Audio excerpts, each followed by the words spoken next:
Merci de votre fidélité à l'ORTB. L'émission, c'est 5 sur 7 matin. Et nous sommes mardi, c'est le 27 octobre 2020. Presque chaque femme ou chaque fille obtient ses règles en moyenne tous les 28 jours pendant environ 5 jours. C'est un processus biologique tout à fait normal. Pourtant, la menstruation est entourée de silence, de mythes et de tabous, et fait même l'objet d'une stigmatisation. Les femmes et les filles du monde entier font face à de nombreux défis pour gérer leur menstruation. Elles peuvent être dépourvues des moyens de le faire ou bien même faire face à des normes ou des pratiques culturelles discriminatoires qui rendent difficile le maintien d'une bonne hygiène. Tenez, sur ces images, une étude non exhaustive réalisée en 2017 au sud du Bénin par la Fondation Claudine Talon révèle que 15,2%, vous pouvez donc voir ces images, 15,2% des écoliers disent manquer la classe pendant leurs règles. Parmi ces filles, 69% attribuent du moins ces absences aux douleurs menstruelles et 28,5% disent vouloir éviter les moqueries de leurs camarades. Des statistiques qui en disent donc long sur le sujet. Et en milieu communautaire, la femme fait l'objet d'exclusion ou de restrictions pendant ces périodes, ce qui freine d'ailleurs son émancipation et son épanouissement. Alors, question: comment réussir aujourd'hui à aider ces filles et femmes à mieux gérer leurs menstrues pour un meilleur épanouissement? Pour en parler en plateau avec moi, Angela Pedia, vous êtes journaliste spécialiste des questions de santé à l'ORTB. Bonjour Angela. Bonjour Ricardo. Merci d'accepter l'invitation. Et puis en face de vous, Alain Tossounon, vous êtes spécialiste des questions d'hygiène, eau et assainissement. Bonjour. Bonjour, Ricardo. Merci d'être présent. Et puis, juste à côté de vous, Madame Christelle Maillard Assoba, vous êtes la présidente de l'Association pour l'éducation, la sexualité et la santé en Afrique. C'est bien cela? C'est ça. Bonjour, Monsieur Ricardo. Comment allez-vous? Bien, merci. Merci d'accepter mon invitation. Alors, quand on parle de menstruation, dites-nous qu'est-ce que c'est? Ben, en fait, je pense que vous l'aviez déjà bien défini dans votre introduction. C'est ce phénomène naturel que toute femme connaît dès la période de l'adolescence, en absence de grossesse, et qui se manifeste par un écoulement sanguin. Pour faire simple, voilà ce que c'est que la menstruation. Et qu'est-ce que le cycle menstruel alors? Il y a une différence? Non, en fait, comme le mot cycle, c'est deux périodes qui permettent de situer ou d'identifier la période de retour des menstrues. C'est de là qu'on parle du cycle menstruel. Mais quand on parle surtout des menstrues, on est plus, ou on devrait plus s'accentuer sur la gestion des menstrues, qui en elle-même représente une difficulté pour l'adolescente et pour l'enfant. Parce que dans votre introduction tantôt, vous avez souligné des aspects de la gestion des menstrues qui causent l'absentéisme scolaire pour nos enfants ou nos adolescentes qui sont en milieu scolaire, l'absentéisme professionnel aussi pour les femmes qui, du fait de cette période-là, ne se retrouvent pas confortables pour être dans leur milieu professionnel ou leur milieu d'activité commerciale. Et cela s'explique par l'absence d'un cadre approprié pour jouir, excusez-moi du mot, de tout ce qu'il faille pour qu'elle garde tant en intimité, en confiance en soi, parce que cette période est une période qui donne un petit malaise, parce que vous l'avez souligné tantôt, la femme est parfois considérée comme étant souillée, comme étant sale, parce que la présence du sang peut, dans une période où la protection n'a pas été approprié ou n'a pas été changé à temps, peut se retrouver à être taché, et de ce fait, c'est vu par le monde extérieur. Donc, ce qui fait que certaines femmes ou certains enfants préfèrent rester à la maison parce qu'à l'école, il n'y a pas de toilette pour les femmes, il n'y a pas l'accès à l'eau, il n'y a pas d'infirmerie. Donc, c'est tous ces facteurs-là qui font que la question de menstruation, qui devrait être une période où on valorise la femme, parce que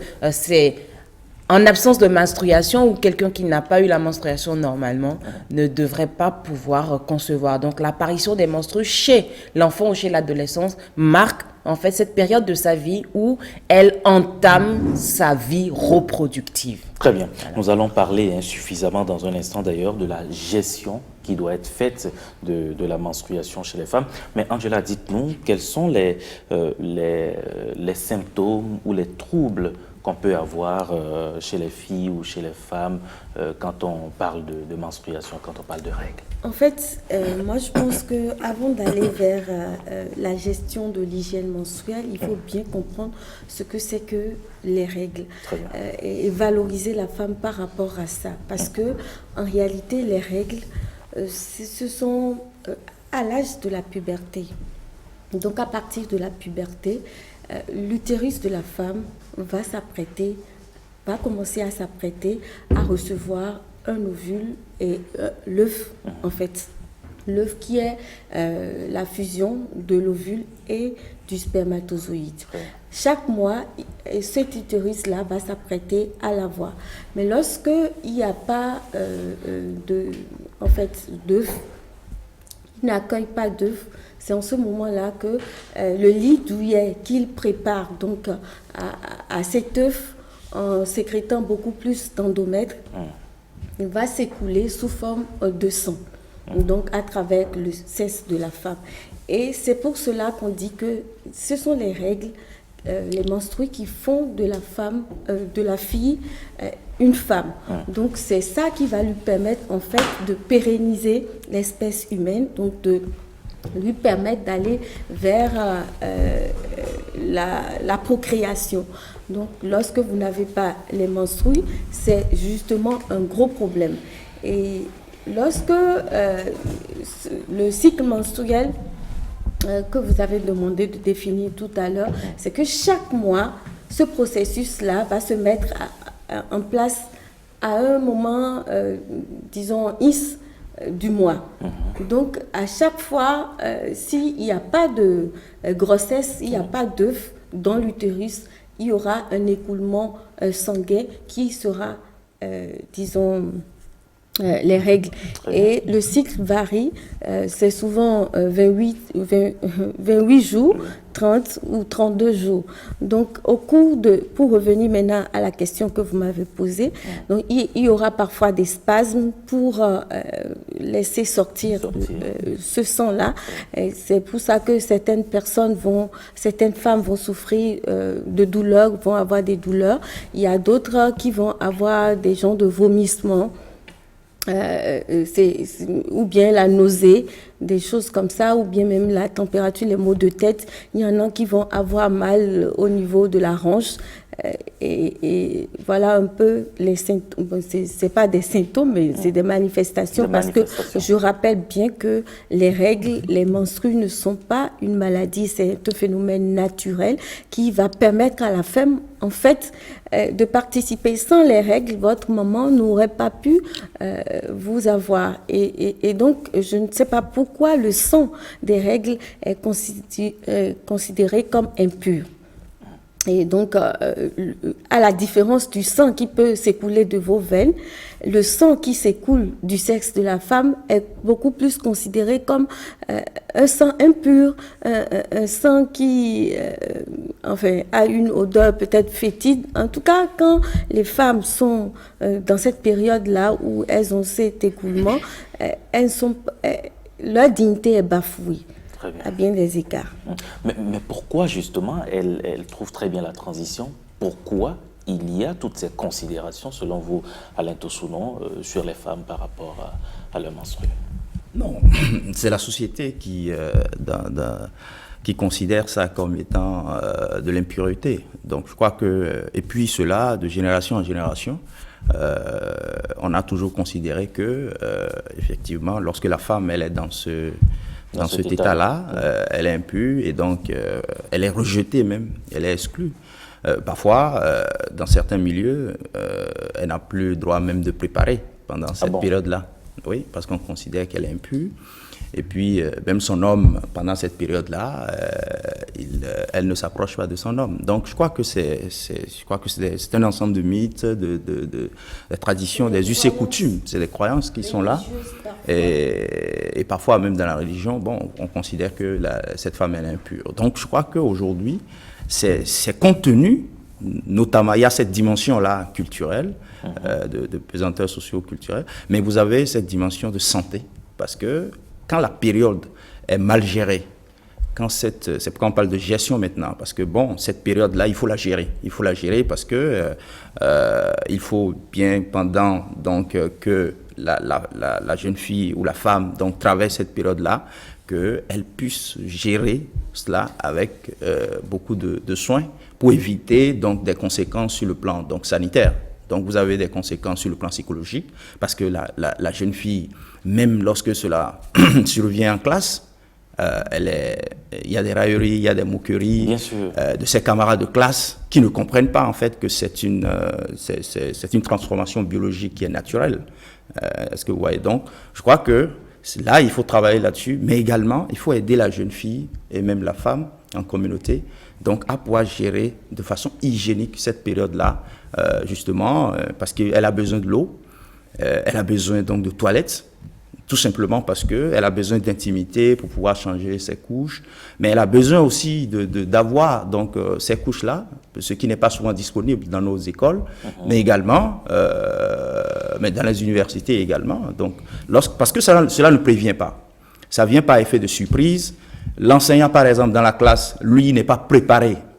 Il n'est pas préparé à prendre en charge psychologiquement la jeune fille, qui peut-être à la maison aussi, les parents ne l'ont pas préparé donc, à affronter cette période qui est naturelle et qui devrait être célébrée. C'est une période qui devrait être célébrée, mais qui aujourd'hui, la jeune fille, elle vit mal cette période-là, et cela peut créer donc des conséquences sur le plan mental de la fille. Elle peut traîner ça toute sa vie si la période n'est pas bien gérée. Donc il y a une dimension de prise en charge psychologique, mais il y a toute cette dimension-là de prise en charge sur le plan sanitaire pour éviter que cette période-là ne soit donc n'occasionne donc des problèmes d'infection, parce que si vous n'avez pas de l'eau, si elle n'a pas les couches hygiéniques qu'il faut, donc tout ça va avoir des conséquences, et cela peut être fatal même, parce qu'elle peut ne plus pouvoir concevoir lorsque ces conséquences sont dramatiques parfois. Alors avant de passer peut-être, je dirais, aux solutions proprement dites, de quoi selon vous, Madame Christelle, les femmes ou les filles ont besoin pendant cette période si bien explicitée par Angela et Alain?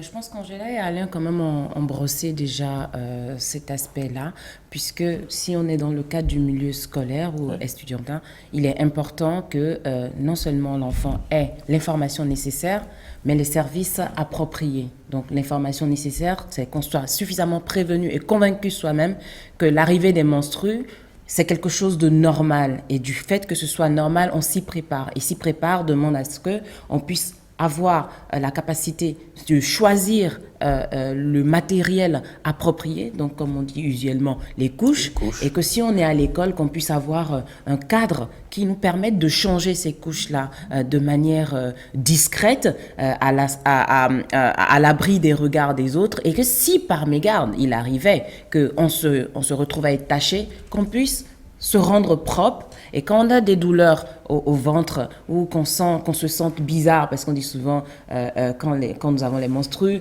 on a les nerfs à fleur de peau, on a très mal au ventre, on ne se sent pas très bien, qu'à l'école, qu'ils puissent avoir un système médical, ou si c'est l'enseignant ou quelques enseignants qui ont été formés à cela, qui puissent accompagner l'adolescent. Et il a précisé quelque chose de très important, c'est la présence de l'eau. Parce qu'on parle de la gestion de l'hygiène menstruelle. L'eau, tant pour se laver les mains à l'entame de cette pratique-là où il faut se rendre propre, mais l'eau aussi pour permettre à la fille de se rendre propre, de faire sa toilette intime avant de pouvoir changer ses couches. C'est ce qui fait que nous avons subi une formation du 12 au 16 octobre dernier avec l'appui du ministère de la Santé sur le financement de WSSCC pour capaciter certains formateurs à former d'autres personnes pour pouvoir parler aisément de cette question-là. Et au nom de ces formateurs, nous étions des membres de la société civile, des acteurs ministériels, des parents et tout, afin que nous comprenions vraiment, parce que c'est là que j'apprécie vraiment votre question, parce que si on ne sait pas de quoi il s'agit, on ne saurait aider ceux qui sont dans le besoin. Donc il était fondamental que nous comprenions qu'est-ce que c'est que les menstrues, qu'est-ce que c'est que l'hygiène menstruelle et en quoi est-ce que on devrait faire la gestion de l'hygiène menstruelle. Ce qui a permis que nous puissions nous retrouver plusieurs acteurs multisectoriels, puisqu'on parle de l'eau, de l'assainissement, on parle de la santé, on parle du choix du matériel. Donc tout cela a permis de mieux connaître de quoi il s'agit. Et aujourd'hui, je peux dire que nous avions des acteurs qui sont capables de répondre de comment aider, qu'est-ce qu'il faut pour aider et surtout pourquoi il faut aider. Parce que les aspects psychologiques, les aspects réussite scolaire et tout ont été abordés aussi au cours de cette formation-là. Très bien. Et parlant justement de la gestion, Angela, dans mon introduction, je disais qu'il y a des filles aujourd'hui qui, même à 9 ans, ont déjà les premières règles. C'est quand même, je dirais, bizarre parce qu'on nous a toujours dit... Il y a beaucoup de choses qui ont changé aujourd'hui par rapport à ça. Vous savez, déjà à la télévision, les jeunes filles sont sont exposées à des éléments d'excitation. Si bien qu'il y a aussi l'alimentation, ces deux phénomènes réunis, puisqu'il y a une partie psychologique, parce que quand même, c'est le cerveau qui coordonne tout ceci. C'est une question hormonale aussi. C'est les activités hormonales qui commencent à la puberté. Et donc, tout ça, c'est au niveau du cerveau que ça se passe. Et imaginez-vous, dans les dessins animés aujourd'hui, à la télévision, il y a beaucoup de films qui suggèrent des choses sexuelles aux jeunes filles ou bien même aux jeunes garçons. Donc, ça stimule au niveau de leur cerveau la fabrication de ces hormones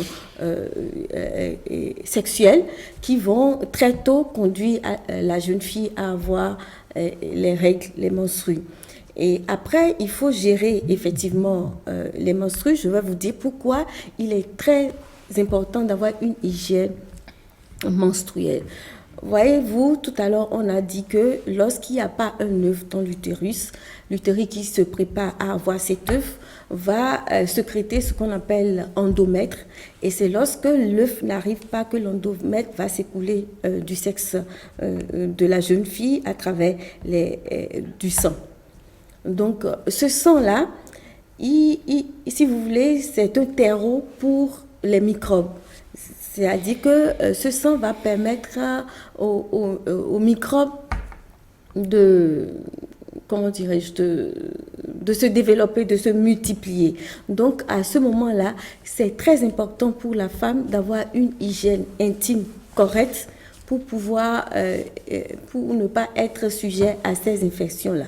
D'un autre côté, parce que ça touche quand même la femme. Et tout à l'heure, on le disait, le sang qui s'écoule du sexe de la femme est très sale, est considéré comme quelque chose de sale. Psychologiquement, lorsqu'elle est tachée, tout simplement, il y a un petit, même en étant adulte, Madame le disait tout à l'heure, même quand vous venez par ici, si vous avez une petite tache au niveau des fesses, il suffit que ça tende sur la couleur du sang, on va commencer à considérer que vous êtes sale. Donc, à ce moment-là, elle a besoin que ce soit discret, même s'il y a quelque chose qui s'écoule au niveau de son sexe, elle doit être discrète par rapport à ça pour éviter le regard inquisiteur. Et c'est pour ça que psychologiquement, il y a beaucoup de femmes qui ne tiennent pas lorsqu'elles sont... elles ont leur menstrues. Et c'est pour ça qu'il faut forcément une bonne gestion pour mettre l'enfant ou la jeune fille, la jeune femme à l'abri justement des problèmes psychologiques, parce que ça peut aller jusqu'au suicide. On a vu des femmes, des jeunes filles se suicider juste parce qu'en classe, sans le savoir, ces règles-là sont arrivées et avec le regard même des professeurs, une professeure qui peut lui jeter à la figure, vous êtes sale. Et puis, c'est une atteinte au droit même de l'homme, au droit de la femme. C'est une dignité bafouée. Et ça, psychologiquement, ça entraîne, ça peut aller jusqu'au suicide parce que vous avez une baisse de votre estime, parce que les gens se disent, c'est quoi ce sang-là qui coule de votre sexe? Et pour la gestion, comme mes prédécesseurs le disaient, il faut de l'eau, il faut un matériel, quelque chose, une place en tout cas intime pour que la femme puisse le faire de façon discrète. Il faut évidemment les couches. Et vous savez que chez nous, c'est aujourd'hui que les couches là, c'est beaucoup plus moderne. Mais sinon, c'est avec du tissu. Dans certaines zones rurales, on continue à le faire ainsi. C'est avec le tissu qu'on le fait. Et déjà, quand vous commencez à sécher ça, c'est tout un problème, franchement. Il faut aujourd'hui, comme les autres le disaient aussi, qu'on aille à l'éducation justement du professeur, du directeur, des enseignants de façon générale, et qu'à la maison, lorsque le moment arrive, que les parents prennent des décisions idoines, en parlent. Il faudrait plus que ça soit un tabou, aussi bien la jeune fille que le jeune garçon, parce que justement ce problème intime ou psychologique vient justement des hommes, parce que ce sont les hommes qui... Il y a même des maris qui ne supportent pas. Lorsque vous êtes en menstrue, ils n'aiment pas que vous leur fassiez la bouffe, en oubliant que c'est à cause de ces menstrues-là que vous leur ferez un enfant, des enfants. Alors, une bonne gestion implique donc, Alain Toussounon, vous l'avez rappelé, et les autres également l'ont dit, un aspect psychologique qu'il faut pouvoir gérer, l'aspect sanitaire, mais également la disponibilité de l'eau et des toilettes. Est-ce qu'aujourd'hui, dans nos établissements, nous avons toutes ces conditions qui sont réunies pour permettre à ces filles de pouvoir s'en sortir au mieux? Oui, il faut dire que l'état des lieux montre que, effectivement, je dirais que ce sont ces dernières années qu'on a commencé à reconnaître que c'est un problème public. Très bien. Parce que déjà, pendant longtemps, tout se passait dans un silence. C'est pourquoi nous travaillons à faire en sorte qu'effectivement, aujourd'hui, qu'on puisse briser le silence et le tabou. Parce qu'il faut d'abord déconstruire. Même en tant qu'homme, c'était pas aisé de parler. Moi, il y a une dizaine d'années... j'étais encore dans les nuages. Et on ne voit pas beaucoup d'hommes parler d'ailleurs de cette question-là. Et quand j'en parle avec un certain nombre de collègues, ils me trouvent bizarre. Mais bon, mais il faut arriver progressivement à pouvoir déconstruire ces mythes-là. Et justement, déjà, quand on reconnaît que c'est un problème public, maintenant, il faut pouvoir travailler à faire en sorte qu'effectivement, dans les politiques publiques, que l'on puisse l'intégrer. Parce que vous voyez, vous avez parlé de l'école. Oui, c'est vrai. L'état des lieux dans nos collèges et lycées n'est pas reluisant. Déjà en termes d'accès à l'eau, toutes les écoles dans notre pays n'ont pas l'eau. Est-ce que vous voyez? Et on a dit tout à l'heure que les règles arrivent maintenant plus tôt. Donc en fin de cycle primaire, déjà, ça commence à arriver. Déjà à 9 ans. Oui. Déjà à 9 ans, bon, à cause elle a dit tout à l'heure, vous avez aujourd'hui l'alimentation, vous avez également l'exposition à tout ce qui est... Mais il y a également les questions de pollution qui peuvent contribuer à cela. Donc, il faut qu'on intègre cette dimension, qu'on reconnaisse que c'est un problème public, donc, et que dans les politiques publiques, que l'on puisse l'intégrer. Ça veut dire qu'au niveau de l'école, si on prend l'école en tant qu'institution, on devrait pouvoir avoir donc l'eau. On devrait pouvoir avoir des toilettes sexo-spécifiques. Ça veut dire qu'on doit avoir des toilettes pour garçons et des toilettes pour filles. Parce que la fille, elle a besoin de ce moment d'intimité. Parce qu'on a parlé des railleries, des moqueries et autres, qui font que parfois, il y a certaines filles qui abandonnent les classes et qui ne reviennent plus jamais. Parce que justement, elles sont affectées psychologiquement. Donc ça, c'est important en termes d'infrastructure. Donc il faut que les écoles aient la capacité de pouvoir, donc, en termes d'accès à l'eau, en termes d'infrastructure.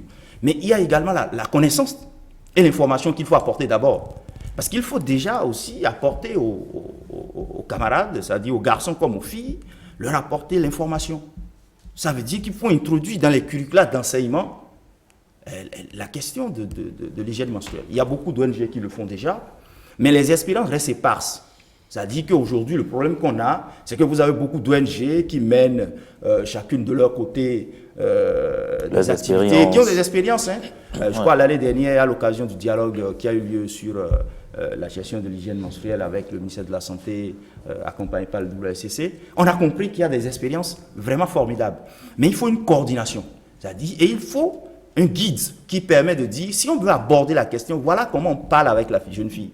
Voilà comment, je crois que c'est là où la formation a été très intéressante parce qu'elle a permis déjà de réunir tous ces cadres-là. Et maintenant, il faut qu'au niveau national, déjà aussi, qu'il y ait une étude nationale. Parce que nous avons des études à l'échelle de 2-3 communes. Vous avez rappelé l'étude de la Fondation Claudine Talon. Oui. Mais avant ça, il y avait CRS qui a aussi une étude en 2016. Donc, nous avons des études, mais à l'échelle donc, de quelques communes. Donc, il faut connaître les manifestations du phénomène au niveau national.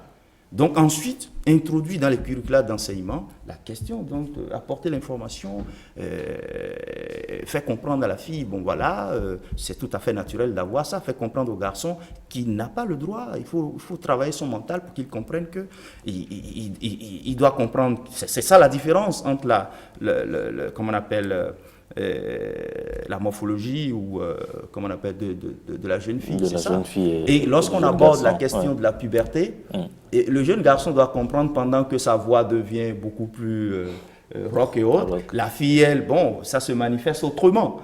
Et je crois que c'est important. Et lui aussi, d'ailleurs, à l'âge de la puberté, lui-même, il sent des changements. Donc, nocturnes. Oui. Donc, c'est important que les deux comprennent que c'est un état tout à fait normal. Donc, apporter l'information. Et ça, il faut qu'on puisse former les enseignants et que l'institution se prépare. Parce que nous avons, en principe, dans les écoles, il devrait y avoir des infirmeries. Et dans ces infirmeries, il faut des kits. Des kits parce que mais ça ne prévient pas. Donc si ça arrive en classe, ben, ce n'est pas en ce moment où on va commencer à courir pour aller acheter. Donc il faut que dans tout établissement scolaire, qu'on ait un stock de kits qui permettent, j'ai un de mes confrères qui a partagé avec nous l'expérience de l'université de Havre, ils ont, comme on a pour les distributeurs, comme on a des condoms, donc il y a des distributeurs de kits.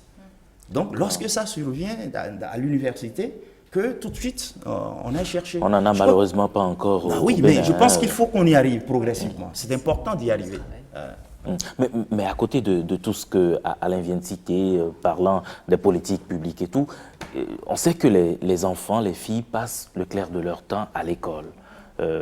Quels doivent, ou je ne sais pas, le rôle en réalité des enseignants, mais surtout des parents dans tout ceci. D'accord. Je voudrais déjà rassurer que depuis 2 ans maintenant, les ministères chargés de l'enseignement ont commencé à mettre un accent particulier sur les questions de santé sexuelle et reproductive, parce que l'hygiène menstruelle fait partie de la santé sexuelle et reproductive.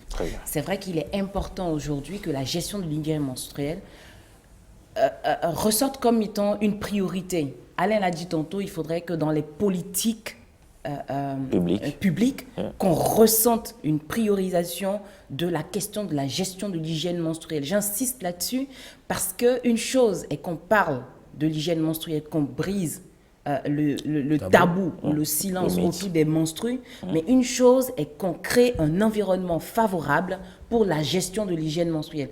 Parce que les menstrues créent des déchets, un matériel qu'il faille qu'on utilise.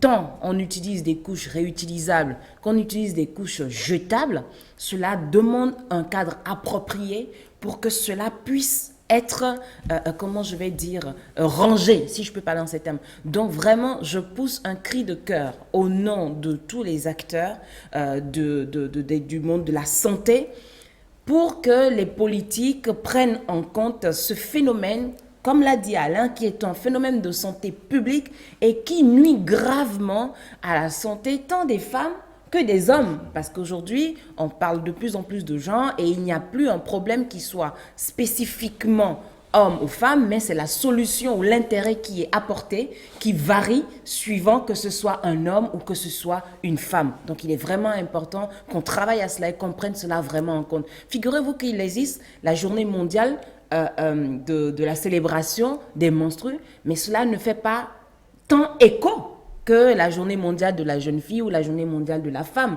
Mais pourtant, c'est des problèmes qui existent vraiment. Et aussi, dans ces cas, on a encore des discriminations. Il ne faut pas qu'on l'oublie aussi. Parce que quand on parle des menstrues, il ne faut pas qu'on oublie aussi les personnes handicapées, les personnes qui ont des difficultés à avoir accès aisément. C'est le 28 mai d'ailleurs, cette journée-là. Voilà. Il faut Donc, le pour rappeler. revenir à quel serait le rôle ou la place du parent ou de l'enseignant, moi, je pars du principe qu'un enseignant, il est parent d'une manière ou d'une autre. Donc, ce serait bien vraiment qu'on ramène, il est éducateur, qu'on ramène le problème dans un contexte communautaire et cela ramène à briser le silence. Si je ne sais pas de quoi je veux parler ou de quoi la personne souffre, je ne saurais l'accompagner. Donc, il faudrait que le parent lui-même accepte de briser le tabou, de briser les mythes, Et de parler avec son enfant. de donner l'information appropriée, sans préjugés, sans crainte, et orienter l'enfant vers les bonnes prises de décision. Maintenant, l'école, qui est l'environnement dans lequel l'enfant passe le plus de temps, Alain l'a dit aussi tantôt, Madame Angela aussi l'a dit tantôt, c'est qu'il faudrait qu'on puisse avoir accès aux services. Quand je parle de services, c'est soit disponibilité on a de l'eau. des distributeurs qui permettent d'avoir les kits nécessaires pour se changer. On a de l'eau, on a une infirmière qui est autorisée à donner les soins, les premiers soins, si je peux parler en ces termes, pour que l'adolescente ne se retrouve pas à aller à l'école. Mais n'oubliez pas que quand on parle du milieu scolaire, on parle des apprenants. Les enseignantes aussi sont concernées parce que c'est des femmes aussi. Donc ce problème, vous voyez, plus on rentre dans le creux même du problème, on se rend compte que nul n'est épargné. Donc il faudrait vraiment qu'on trouve une solution qui soit certes adaptée à chaque personne suivant la position dans laquelle elle se trouve, mais aussi garder à l'esprit que régler ces problèmes est d'utilité publique. Parce que la fille, elle aura vraiment le temps de se concentrer, de ne pas rater des cours et pouvoir demain servir sa nation. L'enseignante pourra aussi se concentrer et accompagner ces adolescentes-là sans avoir des heures à perdre, sachant que le système éducatif souffre déjà de tous les maux dont nous connaissons. Donc, c'est un travail collectif. L'État, quand on dit État, c'est nous tous y compris, certes. Les parents, les enfants, ensemble, main dans la main, qu'on voit en fonction de notre environnement qu'est-ce qui est faisable et que la partie gouvernementale, si je peux parler en ces termes, mette à disposition ce qui est vraiment nécessaire pour que la communauté, à son tour, joue son rôle pour pouvoir servir dignement pour, l'émergence de la société. Voilà. Finalement, Angela, tout le monde est concerné. Tout le monde est concerné. Moi, je pense que c'est un problème multisectoriel parce que ceux qui s'occupent de l'hygiène, de l'assainissement, ont au fait d'oublier ce problème-là. Et c'est pour cela que, justement, les infrastructures font vraiment défaut dans les écoles. Les écoles, normalement, même sans les règles les menstrues, devaient pouvoir avoir les infrastructures appropriées à la fille et aux garçons. Parce que, voyez-vous, nos organes sexuels, nos organes génitaux sont vraiment différents. Alors que l'homme a besoin d'être debout pour uriner, par exemple. La femme, elle a besoin de se mettre à son aise pour uriner. Ça commence déjà là. Donc, les toilettes doivent être spécifiques. On doit pouvoir mettre ça à disposition. Et c'est un problème plutôt multisectoriel. Ce n'est pas seulement la santé. Voyez-vous, donc de ce côté-là, voilà ce que je pourrais dire. Maintenant, quand on vient au niveau de l'éducation, Alain l'a dit, il faut déjà la collecte des données pour connaître l'ampleur du problème et commencer déjà à la maison. Moi, je pense que c'est à la maison que ça doit commencer forcément. Étant entendu que même l'enseignant ou l'enseignante est un parent. Donc, à la maison, c'est déjà, puisqu'on a essayé déjà de déterminer l'âge à peu près auquel ça arrive, que les parents commencent déjà à parler avec leurs enfants. L'éducation sexuelle, ça ne devrait plus être un tabou aujourd'hui. On devrait pouvoir parler avec nos enfants, les éduquer. Et aussi bien la jeune fille que le jeune garçon, parce que tout à l'heure, Alain le disait, même le jeune garçon, s'il n'est pas préparé, quand il va commencer à avoir les éjaculations matinales ou nocturnes, il va, parce que c'est comme la bouillie, donc il va aussi avoir peur. Donc les deux sexes doivent bénéficier d'une éducation sexuelle à temps. Maintenant, lorsque les menstrues arrivent chez la femme, chez la jeune fille, donc c'est un moment pour les parents de lui parler beaucoup plus, de lui dire, à partir de ce moment, tu es une femme, si tu ne fais pas attention, telle chose va se passer. Ensuite, tu dois bien gérer ça, sinon tu es exposé aux infections, tu es exposé aussi aux problèmes psychologiques. Donc voici ce que tu dois faire. Après, à l'école, lorsqu'il y a les infrastructures, l'enseignant également. Oui, il faut que l'enseignant également cesse de considérer ce problème-là comme quelque chose de sale. Parce que c'est ça. Parce que quand la jeune fille sent qu'on va la mettre à l'index, elle ne va pas venir au cours. Elle fuit. Et ce n'est pas correct que l'enseignant fasse huer son apprenant pour une question de menstru. Donc, les professeurs, les enseignants ont un rôle déterminant. Après, il y a l'infirmerie, parce que tout à l'heure, madame parlait de l'infirmière. Il peut y avoir un infirmier et lui aussi, il doit pouvoir savoir qu'il doit être formé pour...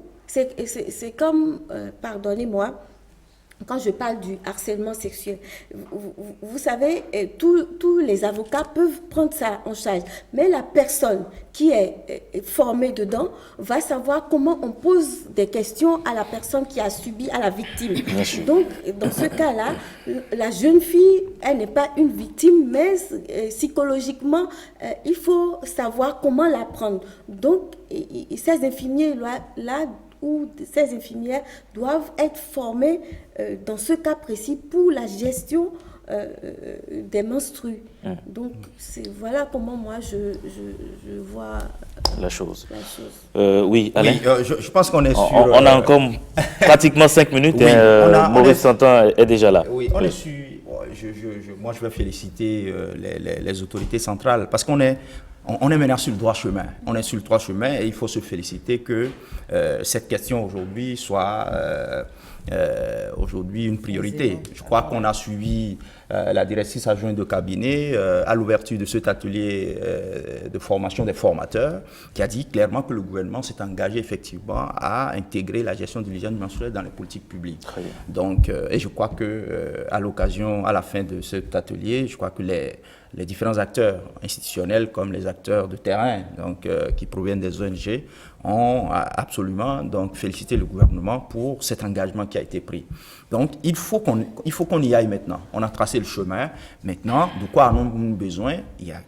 On a dit tout à l'heure, on a reconnu le caractère je dirais transsectoriel. Donc il faut un cadre de concertation de tous ces ministères. Vous avez, on a dit le ministère des Enseignements, mais il n'y a pas que le ministère des Enseignements. Évidemment, ça commence par le ministère de la Santé, mais vous avez aussi le ministère des Affaires sociales, parce que nous avons dit que c'est une question de dignité. Donc, vous voyez, notre pays s'est engagé dans les ODD, on a dit la question de l'égalité, donc, je crois, et de la non-discrimination. Donc, si nous voulons corriger donc, tout ça, il faut absolument qu'il y ait un cadre intersectoriel pour que tous les ministères ensemble puissent intégrer cela dans leur stratégie pour pouvoir, dans l'action, pouvoir prendre en compte. Parce qu'on parle du milieu scolaire, mais que les femmes, dans les marchés, quand cela survient, comment ça se passe? Dans les gares routières, quand cela survient, comment ça se passe? Où il n'y a pas de toilette, il n'y a pas d'eau potable. Vous voyez? Et une femme passe toute la journée au marché. Même quand vous voyagez. Donc, alors que c'est un problème. Si jamais vous avez... les médecins ou les agents de santé disent que les couches, après 4 heures, il faut les changer. Alors, quand la femme passe toute la journée au marché où il n'y a pas de toilettes adéquates, parce qu'il peut y avoir des toilettes, mais les toilettes, on connaît leur état, comment elle fait? Elle peut aller où pour pouvoir changer cela? Or, ça peut occasionner, si elle garde plus de 4 heures la même couche, ça peut avoir des conséquences sur sa santé. Donc, je crois que c'est un mouvement d'ensemble. Il faut créer un mouvement pour que tous les acteurs, à différents niveaux, puissent travailler pour qu'on puisse, déjà même au niveau donc, de tout le monde, je suis même les gens qui ont été à l'école, je ne sais pas si vous avez aisément vous acheter les couches pour votre femme. Donc, je crois que c'est important. C'est important qu'un homme puisse acheter des couches pour sa femme. Mais absolument, parce que c'est comme ça commence. Parce que s'il n'est pas à l'aise pour aller acheter des couches en pharmacie, il ne sera pas à l'aise pour aborder la question avec sa fille. Sa fille, ouais. Donc, ça commence déjà là. Donc, et tout ce travail qui doit être fait, donc je crois que... C'est psychologique, c'est exemple, sanitaire. C'est important. C'est mon père qui m'a parlé quand j'ai eu mes premières menstrues. C'est papa qui m'a parlé. Donc, il faut aller à ce niveau-là. Ça n'incombe pas seulement aux femmes. Ce n'est pas seulement une question de femmes. Comme on le disait à l'entame, si je n'ai pas les règles, vous ne serez pas... Enfin, je ne suis pas votre maman, mais vous ne seriez pas là. Donc, il faudrait que les deux sexes soient concernés. Le papa doit prendre ses responsabilités. Oui, et pour terminer, je crois que les pays dans la sous-région ont déjà, avec l'appui du WSCC, qui va être transformé en un fonds, on a une opportunité en or de pouvoir avancer sur ce chemin-là. Vous avez des pays comme le Sénégal et le Niger qui sont en avance sur cette problématique-là et qui, a priori, on pensait que ce n'était pas possible parce que c'est des pays qui sont où la majorité de la population c'est musulman. Donc je crois que ces pays sont arrivés. Donc je pense qu'on peut aussi arriver. D'accord.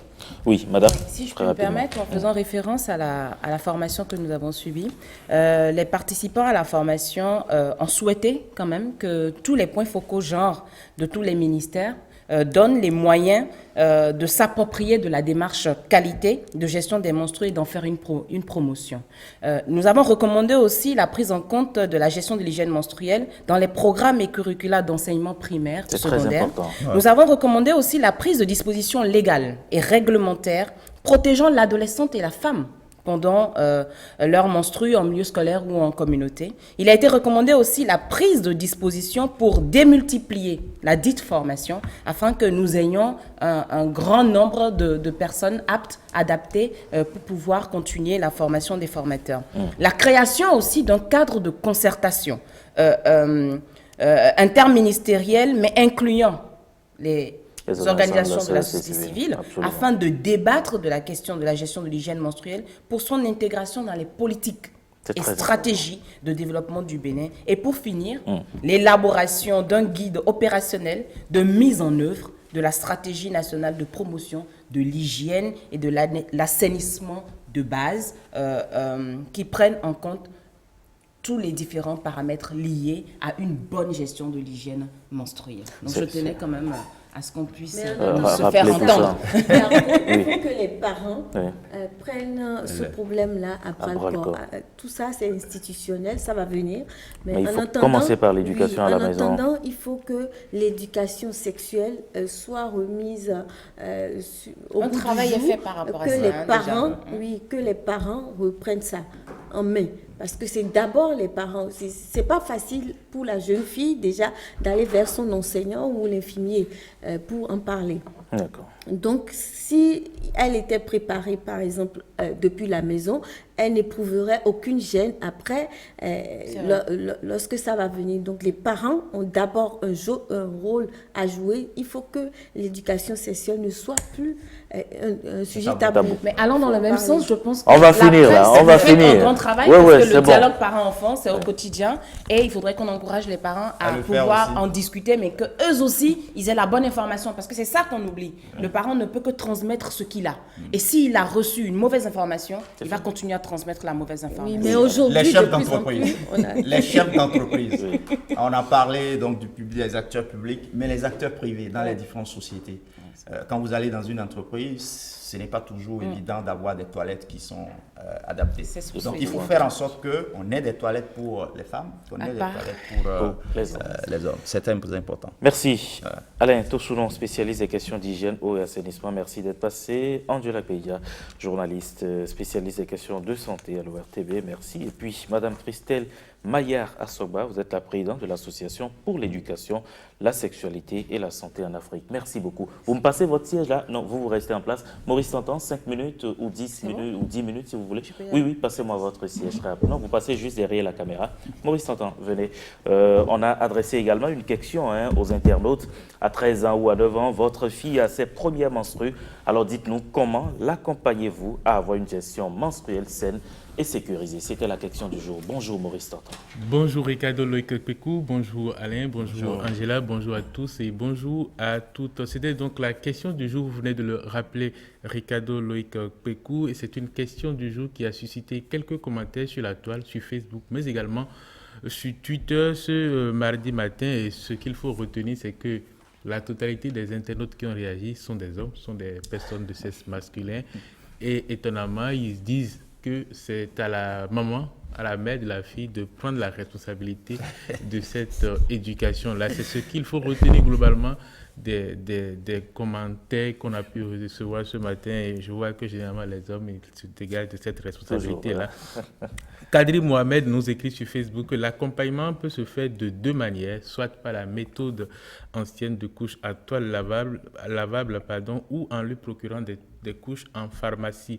Donc en situation de classe, on lui montre l'usage des couches jetables. Pendant les week-ends et vacances, on lui inculque la méthode traditionnelle. Cette dernière option, c'est aussi pour des raisons économiques. Au cas où elle serait seule en dehors des parents et sans argent, elle pourra se débrouiller. Edson Mariano Huyeme nous écrit que c'est l'une des responsabilités des parents de discuter avec leurs enfants, surtout les enfants filles. Ce sont nos mamans qui sont les plus indiquées dans cette histoire, écrit cet internaute. Elles ont la manière d'encadrer les filles et de leur donner assez de conseils, écrit Edson Mariano Huyeme. Casten Kesso a également réagi à la question du jour sur notre page Facebook et il nous écrit ceci. Je pense qu'ensemble avec sa maman, on lui dira que c'est normal en tant que fille et sa maman discutera avec elle pour lui dire désormais comment elle va prendre soin d'elle. Je pense qu'avec cette méthode, elle pourra se sortir d'affaires. Une fois encore, on confie la tâche à la mère. Hunho Canton Martinier nous dit, pour ma part, aider les enfants à avoir une gestion menstruelle saine et sécurisée. Il faut que les parents parlent avec les enfants et qu'ils les conseillent sur comment se faire les entretiens après chaque menstru. Et il faut qu'ils aussi les conseillent qu'en ce temps, il faut faire beaucoup attention pour éviter les grossesses prématurées. Et pour terminer, encore, Gounou Setondi Raymond nous dit, je la confierai simplement à sa maman.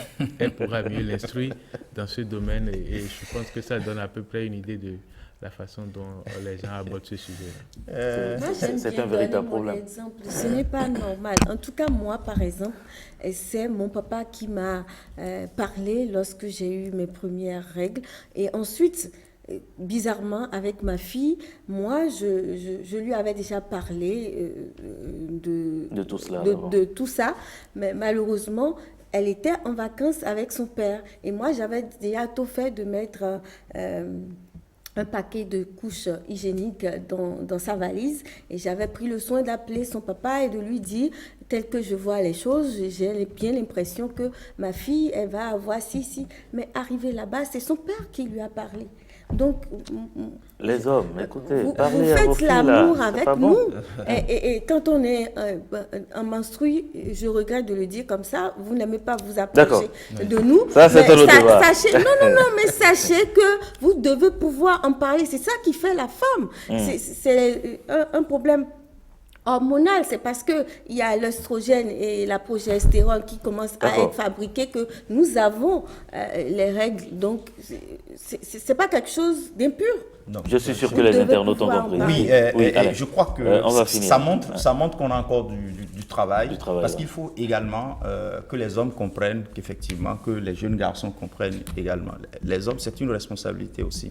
Et très souvent, vous savez, la jeune fille même est plus proche de son père, De son père, Oui, c'est que de vrai. sa mère. Oui. Donc je crois qu'il c'est vrai. faut que, absolument qu'on aille à l'école donc, de cette éducation donc, sexuelle et pour apporter l'information qu'il faut. Donc je crois qu'il faut travailler absolument à faire en sorte que les hommes aussi comprennent que c'est de leur responsabilité. Et surtout en milieu scolaire, vous avez vu, on est souvent choqué lorsque on voit des taux de grossesse non désirée et autres. Il faut apporter l'information à la jeune fille. C'est ça. Il faut apporter l'information aux garçons qu'à partir d'un certain âge, s'ils puis s'adonnent les hommes à ont l'activité pris tous les sexuelle, postes. je crois que... Au boulot, à l'école, c'est D'accord. les hommes, les C'est enseignants, bon. ils sont beaucoup Maurice, plus nombreux. c'est important. J'espère que... Oui, je veux votre avis sur la question. Ricardo, voilà. Ouais. Maurice, vous allez pouvoir en parler avec votre fille. Bien sûr. Bien sûr, Vous, bien ouais. sûr. Bien sûr. Déjà, Non, Bien je sûr. pense, non, Bien je sûr. pense que c'est important. un mouvement, c'est une prise de conscience Absolument. qui doit s'imposer au niveau des hommes.